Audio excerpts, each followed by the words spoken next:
Hi! I am the Ancient Ninja, and this is the Nexus of Truth.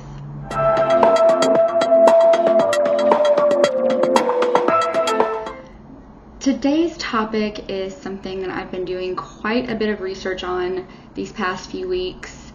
It's entirely relevant for today's society and the things that are going on. That's why I've titled the video, End Times or New Beginnings, Bible Vedas Connections and Their Alignment to Nostradamus' Les Prophéties. So if you are new to this channel and you haven't watched any of my videos, I am what they like to call an antiquarian, meaning I am fascinated with all things ancient.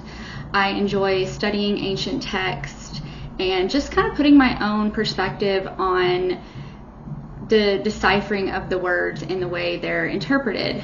Often you'll find that many of these texts, entirely everything when it comes to this is all up for interpretation. It's really based on someone's perspective, someone that's translated it, and then in turn, kind of given their opinion on what it means. So I really like taking these texts and all of this information and just putting my ideas on it and thinking about it. So I hope to turn that into something that I do for the rest of my life. I would love to study ancient texts for a living. It's always fascinated me. If you're not familiar with what the Vedas is, it is the Hindu scriptures that kind of are the basis of the Hindu religion.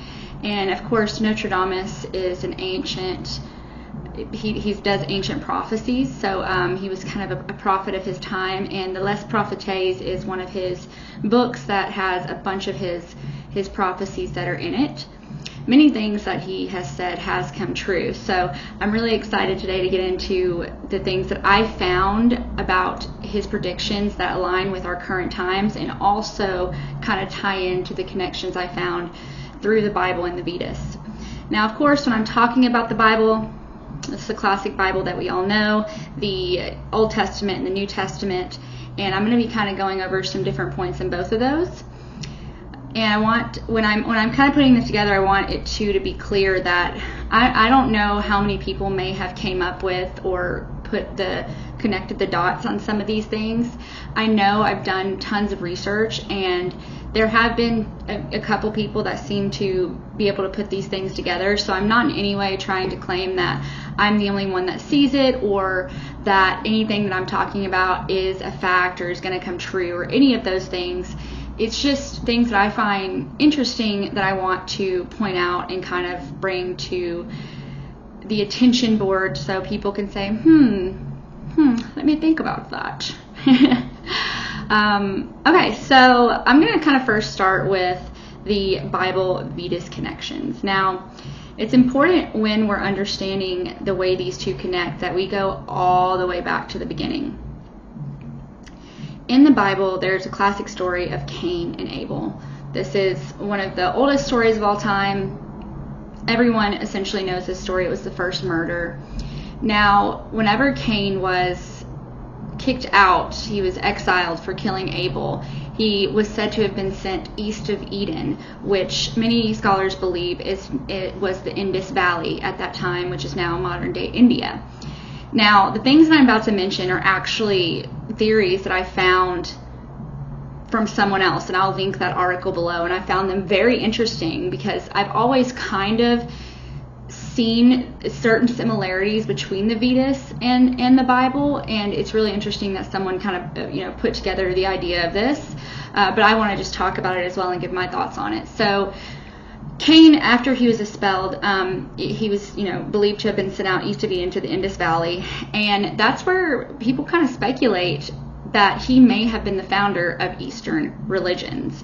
So, because he was so kind of guilty for what he did to his brother, and they believe that kind of sparked him to start the teachings of karma and self-realization rather than the Judaism, Christian religion that we know today. And of course, at that time, this was pre-crucifixion, so this was all Old Testament that was out in the air. Well, there was also a note made about the mark, Cain's mark. So in the Bible, it talks about how Cain was given a mark that made sure nobody would hurt him. And what I was reading pointed out that the mark may have actually been a Hindu mark. And that's called the tilaka, which is alternate versions of the bindi as well. There's a couple different ways that you can do it on the forehead, on the face. But a couple people believe that perhaps the mark that was given to Cain was a Hindu mark. And that was how he started the Hindu religion, and then therefore it kind of continued on from there. So, I mean, as I'm sure many people know, when it comes to religion, it kind of takes a will of its own. It's often like playing a game of telephone. It can start out one way and then ultimately end up in another. And I have a video, my last video, where I kind of go into things about the Bible that I believe was altered. And I think there's been tons of alterations to different religions, because religion is ultimately a form of control. It's a good way to keep people under control.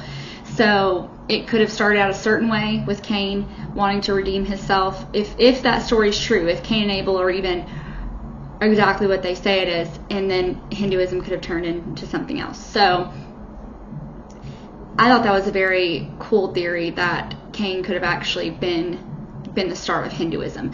Now, if you're someone that follows Hinduism and you're like, oh, that's fine. I've done a lot of research on Hinduism. I've read tons of books. I've read the Vedas. There is no telling who, essentially, if that was Cain or if it wasn't Cain. People go under different names too. When it comes to gods and the people in ancient text, they have multiple different names, and they can be referred to by multiple different things. So just saying, well, this person did this, so it couldn't have been them. It's like, well, that could have been the same person. Probably, we really don't know. We don't know what we don't know. So this isn't like in any way me being like, like I said, that's also kind of a theory that I found that when I was reading that I found very interesting and I wanted to talk about.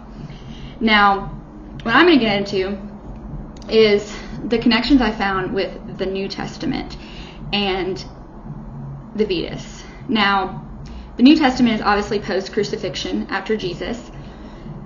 The specific chapter I want to focus on is Revelations, which if you're kind of, in the circle of people that talk about things, and I'm sure, I don't know how you couldn't be if you're on social media and you're not living under a rock. You've probably heard many people reference Revelations and some of the things that are happening today that people believe we are in Revelations. There's also some people that believe Revelations, part of it's happened. Much speculation. Well, I wanted to point out some things about Revelations that kind of lined up with Vedas. So in the Vedas, there is a time known as Kali Yuga. And I've heard a couple people mention, we're in Kali Yuga right now. Many people believe we're in Kali Yuga right now, just as they believe we're in Revelations. So Kali Yuga and Revelations is very similar, meaning that they both talk about a time of purging wickedness, and then after that purge it goes into the heaven or the golden age, whichever one you want to call it, and they both kind of hint that being the same theme in both of these. So after Kali Yuga is the Sata Yuga, which is kind of known as the golden age, where humanity is righteous and devoid of this wickedness.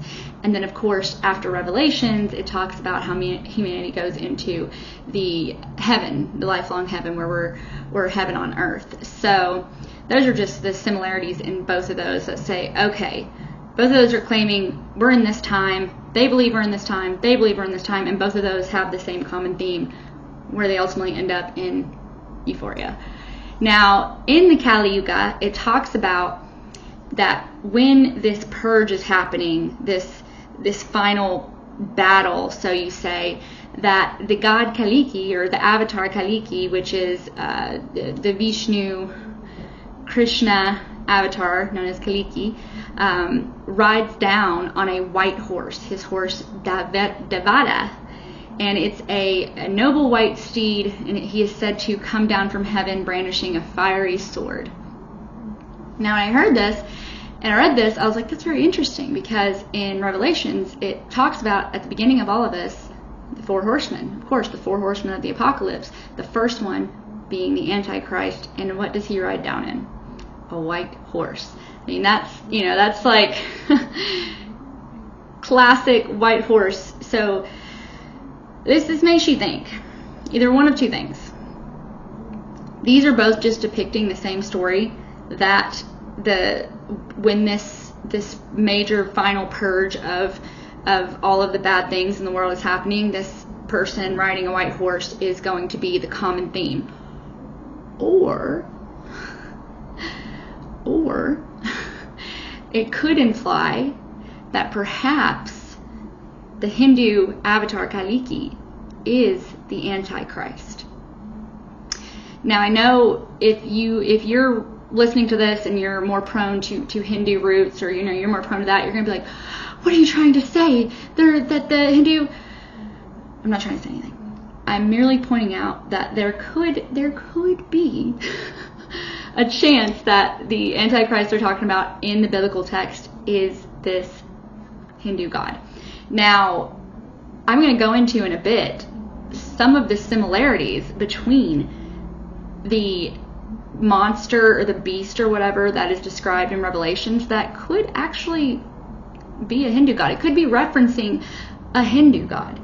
And if that's the case, then that would mean that Hinduism is essentially the Antichrist religion. Now, when I say that, now I want you guys to hear that, the Hinduism could be the Antichrist religion. That is going to be something that I want you to remember when I start going over what Nostradamus said. This is when this all really starts tying it in, and you're kind of like, that is kind of interesting. So I thought that was crazy that they both are riding on the white horse. And I kind of want to now go into the similarities between what they describe the beast as and the Hindu god. So I'm going to kind of just break down the description of the beast. So in the Bible, Revelation's prediction, it says that the first beast would be like a leopard. Okay?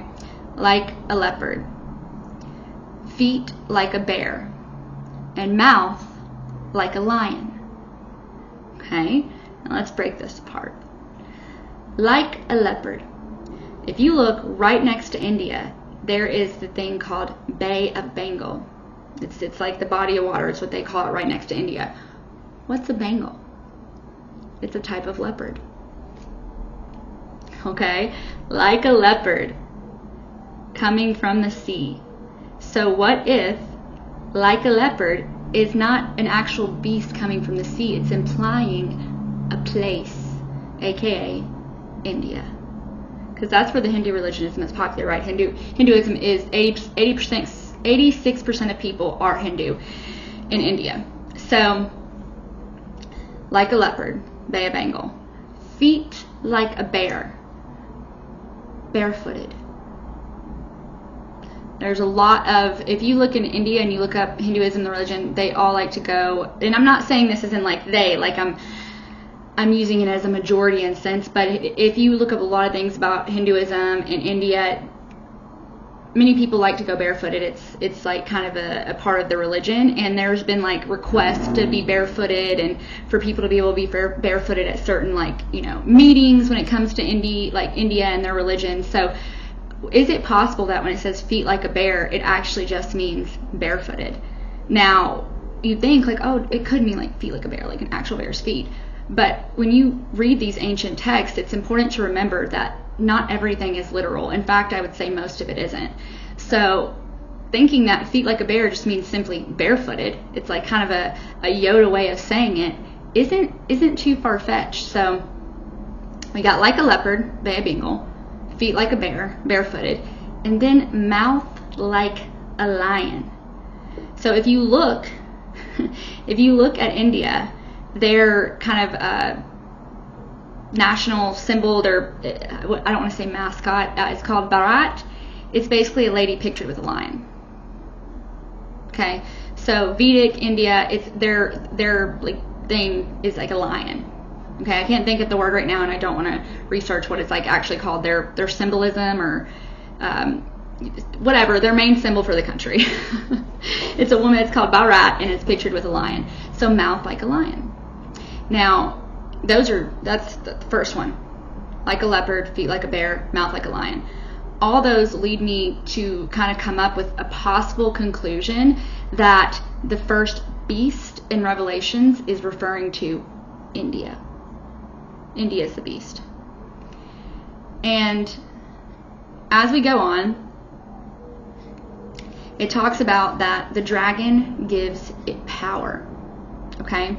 So now there's two possibilities of this. And I also want to point out that two things can be true at the same time. So there can be one thing that makes sense and another thing that makes sense, and they can both be true. Doesn't mean they're both not true. It could absolutely mean two things at the same time, and often it does. If you read where Jesus talks about parables, he mentions that. Like, there's multiple meanings for things, so it can be taken that way. So when it comes to the dragon gives its power, there are these things called ley lines. They're essentially chakras of the earth. Now, China is known to be the main ones that talk about them. China ley lines, known as dragon lines, for thousands of years. I'm going to link this in the description so you guys can see. These lines go all over the map, and they're known as dragon lines, aka ley lines. So that led me to believe, what if the dragon gives it power is not like an actual dragon, it's these dragon lines, these ley lines, meaning India gets its power from the connections to these other countries. Don't come for me, FBI. So that was very interesting. Now also the dragon could imply the serpent that's wrapped around the Hindu gods, because as you see, the Hindu gods are depicted with serpents often. I don't necessarily believe a serpent is a bad thing, and I have a video that I'm going to make later on about the secret book of John, something I read that I thought was very interesting. You see, I read all sorts of angles. I'm not a person that in any way comes at it with a bias, so I want to get all perspectives on things. So now we're going to talk about the second beast. And if you're still keeping up, good job. So the second beast, I believe, could be referencing Vishnu. Why do I think that? Why do I think that? Why does the ancient ninja think that? Well, I'm about to tell you. So in it says, comes from the sea. Well, Vishnu is historically depicted coming from the sea. And remember when I said earlier that it talks about Kaliki riding in, and Kaliki's incarnation of Vishnu? So that's why you got to keep in mind. That's how I connected Vishnu to this. So it comes from the sea. Vishnu. 10 horns. There are 10 incarnations of Vishnu. 10 crowns on 10 horns. And I'm going to destroy the pronunciation of this name, the Kiratumakata, which is known as the horn that Vishnu is essentially blasting the crown on the 10 horns. So that's the horn, and then they're depicted with crowns, right? And Vishnu is actually the only one that I've seen, and there could be others because there's tons of different Hindu gods, but that has the crowns. So what if comes from the sea, Vishnu, 10 horns, that's the 10 incarnations, the 10 crowns on the 10 horns. That's where the 10 crowns come from, because it mentions 10 crowns. And then it says 7 heads. Now, there's a couple different pictures where Vishnu has multiple different serpents, but the main one that you find that is the actual correct one is he has 7 heads, 7 snake heads, the Naga, which is essentially the Hindu snake. And it's 7 heads. So what if comes from the sea, Vishnu, 10 horns, so 10 incarnations, 10 crowns on the 10 horns, and then the 7 heads is actually the 7 serpent heads that are coming from Vishnu. Now, when you think that, and you think, oh, a giant beast coming out of the ocean, I mean, like, someone thinking of Revelations and talking about this, that would be kind of scary, right? Like, Vishnu coming from the sea with all these things, and again, this doesn't mean that this is literal, but that could be what it's trying to describe as perhaps this beast coming out of the sea is Vishnu, the Hindu god. And the first one being India is the first beast, and then the religion. So you got to understand that Vishnu might just be a symbol for the Hindu religion. So first we have India, then we have the Hindu religion, and those are the two beasts, right? So those are kind of some things that I put together that I was doing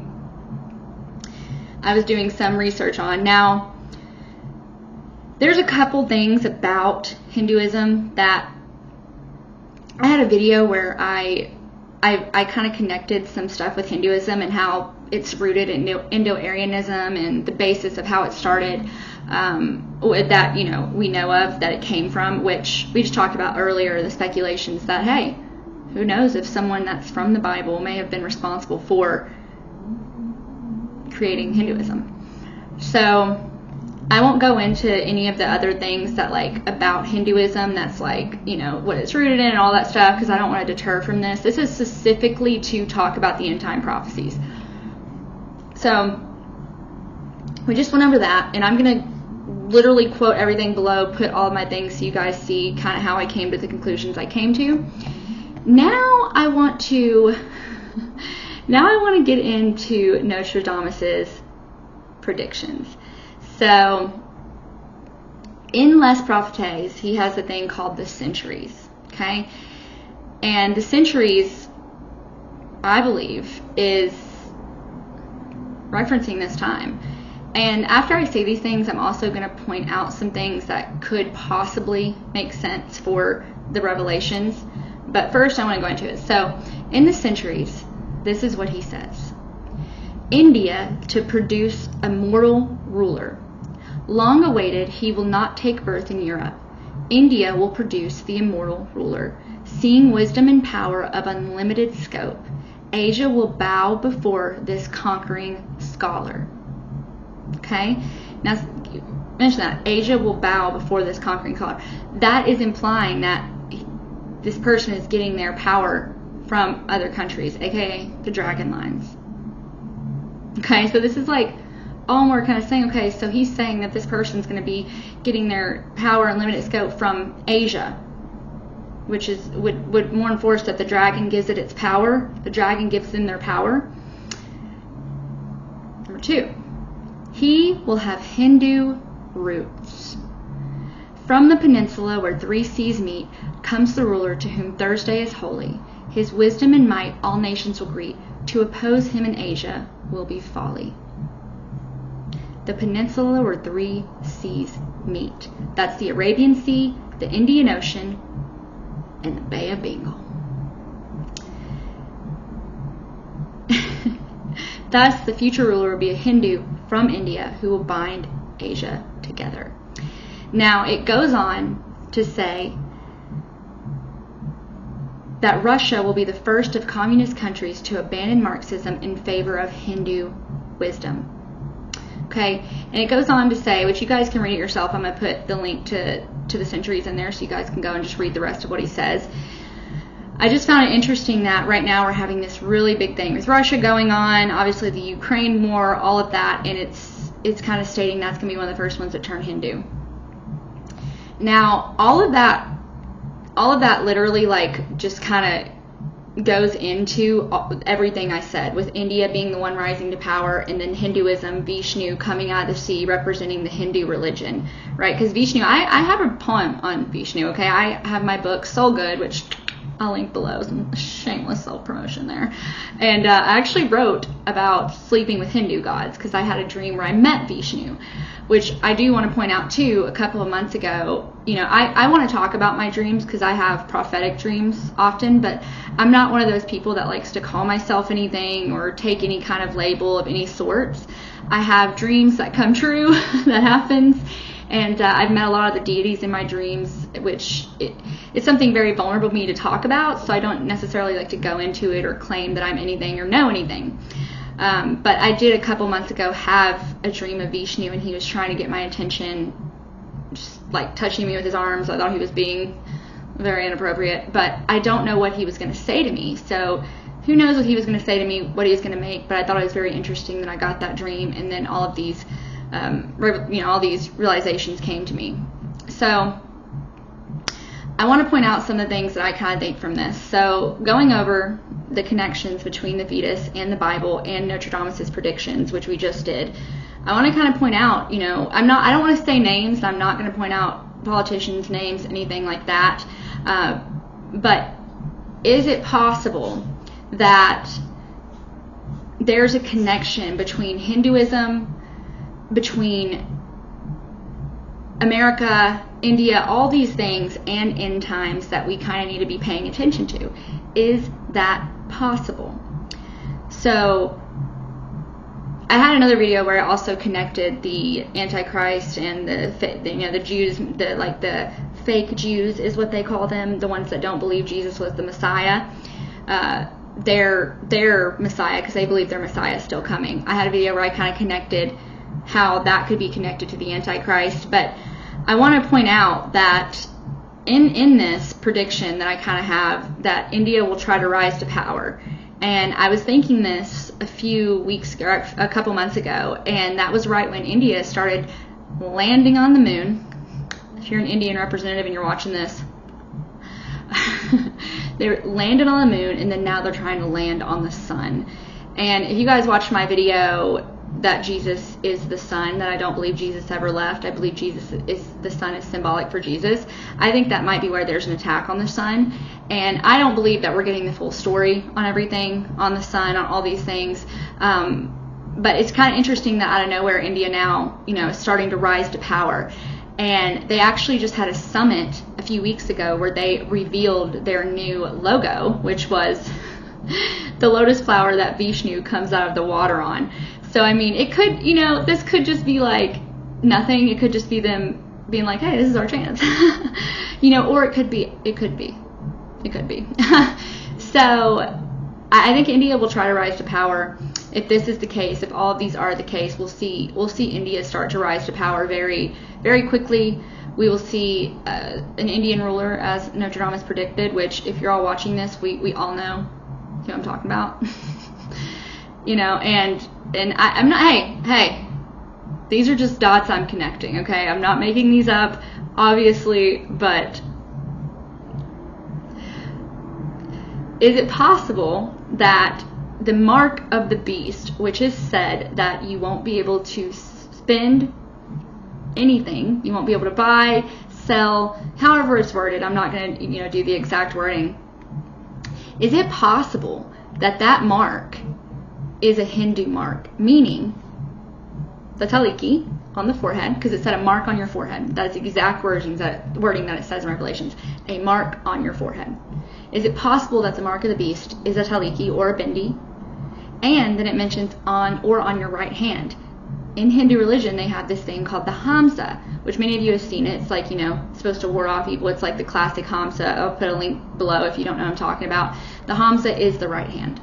That's what the Hamsa is. It's the right hand. So is it possible that the mark of the beast, it could be referring to either the taliki, bindi, or the Hamsa? Now, I know you're probably thinking, well, the Hamsa is just like a symbol. Like, how could that be? Even though it means right hand. Yeah, it can mean right hand. How would that be a physical thing? Well, there's actually a company called the Hamsa Financial that just came out recently in the past few years that's somehow been funded by really big companies, and they are creating a universal token coin, a digital coin called the Hamsa. So I'm going to link them below, and obviously if anyone from that company watches this, I'm not accusing you of being the Antichrist or accusing you of having anything to do with it. I'm just merely pointing out like the weird coincidences that are lining up with all the other theories. And what really tied it in for me is after I researched the Vedas connections to Revelations, and I was like reading, I was like, wow, that's really interesting. I didn't find Nostradamus' predictions till after I was doing all this. So it wasn't like I built the preface of what I'm saying upon his predictions. That was something I found after. And then when I saw his predictions, I'm like, that's really weird that Nostradamus predicted there would be an Indian ruler and that we would see a rise to Hinduism. And I just deciphered a bunch of things that the beast could be India and the Hindu religion. I digress. So yeah, I hope that you enjoyed that and you were able to keep up. You got what you needed from it, and I would love to hear what you guys think. Feel free to drop some comments below, drop some questions. Once again, I'm not in any way saying anything. I'm just pointing out some things because obviously that's what I do on my channel. I like to talk about these things. I like to point out things about ancient texts and just some similarities and interesting interesting dynamics and things that we're seeing also happen in front of us that I think deserve to be pointed out. So yeah, be sure to like, subscribe. I'm also going to link my merch store below. I have some of my cool little catchphrases that I say that are on there, and if you guys support me, that would be totally rad, because I would love to do this for a living and look at things and hopefully maybe even go to different places and, you know, use my knowledge to decipher things, because it actually is something that I really enjoy doing, and I think that the world can use new perspectives more than anything. All right, well, as always, keep it pointy.